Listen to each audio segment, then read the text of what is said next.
자, 오늘 특별히 하루에 한 장씩 이제 은혜를 받는데, 민수기 어제 1장을 은혜 받았고 오늘은 2장입니다. 미리 새벽기도 하신 분들은 한 장씩 읽어 오시면 은혜가 더 넘칠 줄로 믿습니다.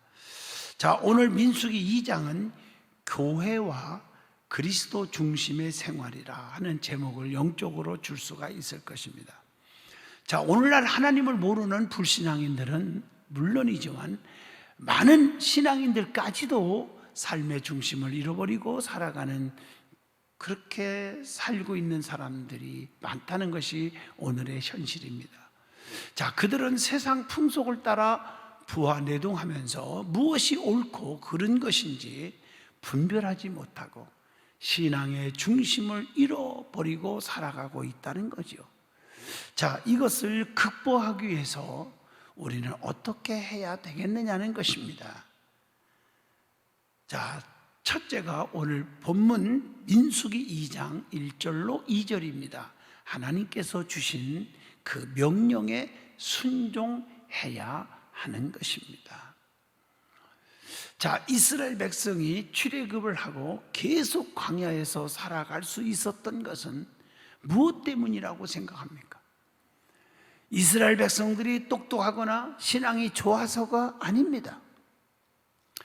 모세가 능력이 많아서 그렇게 됐습니까? 그것도 아니라고 생각합니다. 그것은 하나님께서 모세에게 계속 나아갈 바를 하나님이 직접 지시해 주셨기 때문입니다. 그러나 여기서 중요한 것은 다른 것이 아니라 왜 하나님께서는 주의 종 모세에게 계속적으로 말씀하셨고 지시하셨느냐는 것입니다. 그것은 바로 주의 종 모세가 계속 순종했기 때문이라고 봅니다. 자, 민수기 1장 19절로 54절에서 우리가 은혜 받았죠. 모세는 첫 번째 명령이 떨어졌을 때 어떻게 했어요? 순종했지 않습니까? 오늘 본문 2장 1절로 2절에 봐도 이렇게 모세가 순종했을 때 하나님은 그 다음번에 지시가 주어진 겁니다. 자, 그렇다면 우리는 하나님의 인도하심을 따라 살고 있느냐 하는 질문을 던져봅니다. 아니면 그렇지 않는가 하는 질문을 던져봅니다. 아니라면 하나님께서 먼저 주신 말씀을 순종하지 않아서 그 다음의 지시를 받지 못하고 있는 것은 아닌지 살펴보게 됩니다. 아니면 하나님의 지시를 한 가지만 순종하고 나머지는 하나님의 지시 없이 내 수단과 방법, 내 지식대로 처리하지는 않았는지 깊은 반성을 하게 합니다. 자, 우리가 어려움에 빠지거나 하나님의 인도를 받고자 할 때 하나님의 지시를 어떻게 받고 있느냐는 것입니다. 자, 두 번째, 이런 것들을 극복하기 위해서 우리는 어떻게 해야 되느냐? 본문 민수기 2장 3절로 31절에 답이 나오죠. 하나님의 그 엄청난 계획이 최선의 길임을 알아야 합니다. 내 생각, 내가 세우는 계획이 중요한 게 아니라 하나님이 세우신 계획이 최선이라는 것입니다. 장정만 해도 60만 명이 넘는 숫자예요. 이런 큰 민족이 메마른 광야를 이동한다는 것은 보통 어려운 문제가 아니었을 것입니다. 과학이 발달한 오늘날에도 이것은 참으로 해내기 힘든 일이 아니겠습니까? 하물며 수천 년 전에는 어떠했겠냐는 거예요. 그러나 하나님께서는 이들을 인도하셨다는 것이에요. 하나님은 전능하신 분이에요. 전지하신 분이에요. 무소부재하신 분이에요. 못하는 것이 없어요. 하나님께서 지시하신 방법들이 이런 일을 성공적으로 이루어낸 거라고 저는 믿습니다. 자, 하나님께서는 이스라엘 12지파들이 서로 분쟁하거나 시기 질투하지 않도록 세부 사항까지 아주 구체적으로 지시해 주셨다는 것입니다. 하나님께서는 모든 이스라엘 지파를 우선 지파별로 세 지파씩, 그리고 나서 다시 가족별로 위치를 배정하셨고 지파마다 족장을 지도자로 해서 그의 지시에 따르게 하셨다는 겁니다. 우리가 교회 안에서도 마찬가지잖아요. 하나님이 주의 종을 세웠어요. 부족한 종을 세웠으면 부족한 종 혼자 할 수 없잖아요. 그래서 부목사님들이 다 교구별로 맡게 하시고 지역장님들이 지역을 맡게 하시고 지역장을 도와서 구역장들이 열심히 도와주시고 또 많은 성도들이 함께 도와서 큰 일을 하고 하나님의 은총을, 하나님의 인도하심을 받게 되는 것입니다. 그래서 우리는 질서를 깨서는 안 되는 것이죠. 하나님께서 지시하신 이 배정에서 주목해야 할 것은 바로 해막의 위치입니다. 우리가 중요한 것은 중요하게 생각을 해야 돼요. 출애굽기 33장 7절에서 10절에서 은혜 받았지요.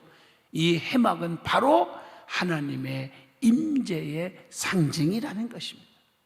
하나님께서는 예수님의 조상인 유다 지파를 맨 앞에 위치시키는 한편 하나님의 임재의 상징인 해막은 모든 진 가운데 위치하도록 지시하셨습니다.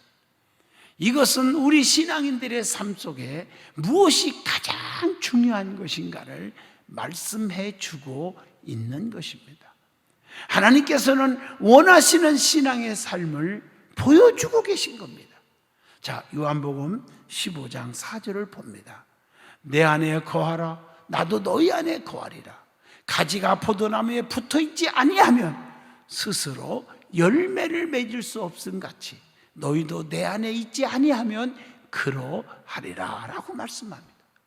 우리가 가지고 있는 물건 중에서 가장 소중한 것이 무엇이 있습니까? 그것을 어디에 보관하고 있느냐는 것입니다. 오늘 이런 질문을 우리에게 던져봅니다. 가장 중요한 것, 하나님 중심에 있어야 된다는 것 꼭 기억하시기를 바랍니다. 우리가 세상에 살다 보면 하나님의 중요한 것들을 잊어버리고 살 때가 많이 있습니다. 어떤 사람은 너무 바쁘다 보니까, 어떤 사람은 죄송한 말씀이지만 실제 있었던 일입니다. 어느 권사님이 참 드라마에 빠져 있었어요. 근데 권사님이 안 보이는 거예요. 주일날 한 30분 전에 만나기로 했대요. 어떤 집사님이요. 그런데 교회 안 보이니까 권사님 하고 전화했더니 어쩐 일이요? 그러더래요. 어쩐 일이 오늘 주일이 아닙니까? 만나기로 했잖아. 어머나 벌써 일요일이에요? 벌써 공휴일입니까? 이러더라는 거예요. 우리 교회는 그런 분이 한 분도 없을 줄로 믿습니다. 사랑하는 성도 여러분, 우리는 자네께나 주님, 예배 이게 떠나서는 안 됩니다. 무엇이 중요한 것인지, 우리 중심에 뭐가 서 있어야 되는지를 바로 깨우치고 살아야 된다는 것이죠. 자, 그렇다면은 우리가 정말 신앙의 중심을 잊어버리고 살아가고 있는 이때에 어떻게 해서 이런 것들을 극복해야 되는지 세 번째 본문 32절로 34절에 나옵니다. 끝까지 믿음을 지켜야 된다고 하는 사실입니다. 레위 지파는 군인들 가운데 속하지 않았습니다. 그것은 그들에게만 하나님께서 특별한 사명을 주셨기 때문입니다. 민수기 1장에 나오죠. 레위 족속은 다른 지파들이 다 불신앙을 저지르는데도 동참하지 않았어요. 그들은 스스로를 우상 숭배로 더럽히지 않았다는 사실입니다. 모세가 시내산에서 십계명을 받아가지고 내려올 때도 백성들이 황금 송아지를 만들어 섬기는 것을 보고 여호와의 편으로 돌아올 자를 불렀을 때 레위 자손은 모두가 스스로 모세에게 모였다고 하는 것이 출애굽기 32장에 나오지요. 그들이 그렇게 나올 수 있었던 것은 그들이 송아지를 섬기는 일로 자신을 더럽히지 않았기 때문이라는 것입니다. 그렇게 하나님은 다 보고 계신 거거든요. 그들이 이와 같이 유일하게 믿음을 지킨 결과로 그들은 하나님의 거룩한 성소를 지킬 수 있도록 택함을 받았던 것입니다.